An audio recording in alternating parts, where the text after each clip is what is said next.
Buongiorno a tutti, come avrete visto, immagino, stiamo seguendo in diretta gli sviluppi del coronavirus, in diretta con i nostri siti in tempo reale e soprattutto con informazioni verificate.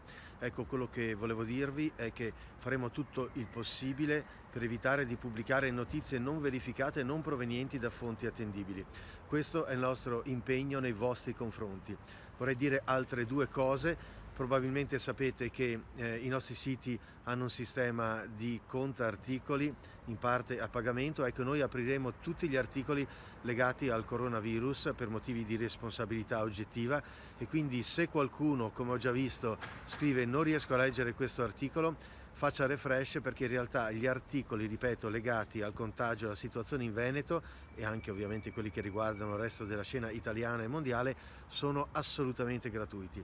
La terza cosa che volevo dire è questa: saremo troppo impegnati ad aggiornarvi tempestivamente e con coerenza e con controllo e avvedutezza degli sviluppi della situazione per esercitare compiutamente il social media management. Ci sono migliaia di commenti sotto i post ai nostri articoli su Facebook, non riusciremo a leggerli tutti, però voglio dire una cosa, perché ho già visto delle cose che non ci piacciono affatto. Se ci sono delle fake news che girano nei nostri social, noi faremo gli screenshot e li consegneremo direttamente alla polizia postale prima di cancellarli, quindi i furbacchioni sono avvisati.